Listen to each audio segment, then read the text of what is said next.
have a word.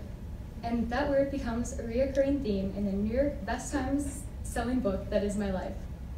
And I'm actually kidding, my story isn't that good and wouldn't be sold in bookstores. But I have learned a thing, or 25, about during my time here at River Falls. As you listen to a little bit of my story, remember that every Falcon sitting here has one too. Probably one that's a lot more put together than mine and makes a lot more sense. It's a lot more organized, but as you, as donors, helped write our stories. So we'll start in the middle of mine. In 2015, when I was a freshman here at UW River Falls. That's when my word of the year started too. My word was given to me by my mom, and I hated it. It was perseverance. And it sounded like a lot of work, which sounded really boring. And when she had told me what word, I was half watching a commercial of a sweaty guy climbing a sandy cliff in the desert or something, and I thought it looked painful. And I thought it looked like perseverance. And that's what scared me about perseverance. I didn't think I had what it took. I'm not a very good rock climber, but sometimes cliffs appear whether you're ready for them or not. I persevered through a broken heart, which led me to start a YouTube channel, a blog, and an Instagram. I persevered through the wrong major, elementary education, but I finished out strong enough to make it on the dean's list.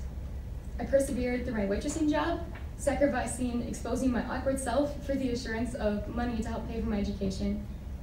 And ultimately, that summer, I persevered through an eating disorder, which honestly could have stopped me from finding out what my word for the next year would be. But suffering produces perseverance, perseverance, character, and character, hope. Because of my suffering in 2015, I had to persevere. From that, I grew character, and going into the next year, I had hope. A new year, 2016, and oddly enough, me and my mom actually both picked out this word for me unknowingly, focus. I didn't particularly like this word either, but that probably just meant that it was exactly what I needed. And it wasn't as much of an act of focusing as it was what I should be focusing on. So instead of elementary education, I started focusing on my new major, marketing communications, which in my opinion is arguably the best major on campus. But it was a lot easier to put in hard work when my heart was truly in it. Instead of waitressing, I focused on my new job as a social media marketing intern at UWRF in the communications and marketing office. And it was there that, as Dean said, I made the holiday card video, One Wish, One Word, and a lot of other fun things like the campus blog and other social media posts. And instead of spending my summer in a treatment center, I focused on building a donut trailer and business with my brother, which I named Holy Donuts. And it was there that I learned how to build a brand around people instead of profits. And instead of focusing on me, I focused on others and learned how to use love as a language and use it loudly. All right, we made it safely to today in 2017, and I'm not even joking you, this is my word, invest. And in case you don't believe me, here's a blog post that's dated January 13th, 2017 that I wrote about it. And I just thought it was so fitting for this event today. I thought of the word invest because it wasn't at first, I guess at first it was financially. I was low on money and I really wanted to start investing in things as I was thinking about the future. But the more I was investing my money, the more I wanted to invest in things that couldn't be brought to the bank. So that's what I've been doing this year.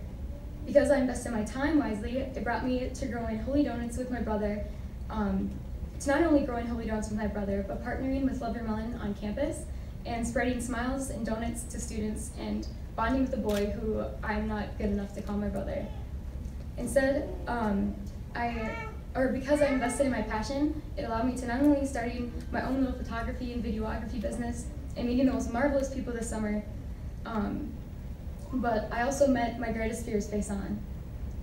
Because I invested in my education, it led me to not only graduate a semester early, but enabled me to pay for the last semester on my own for the first time without taking out any loans.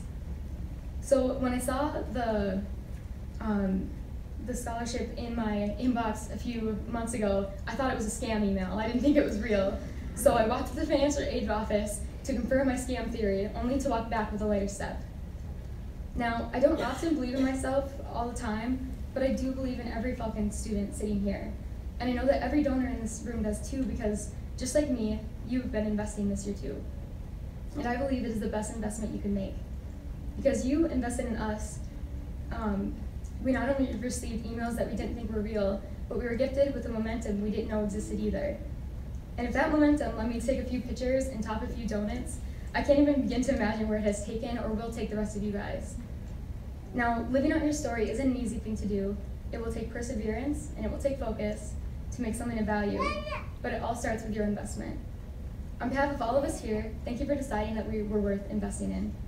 Because you invested your money in us, we can invest ourselves into things that money can't buy. And I think that's a story that could be a New York Times bestseller. Thank you.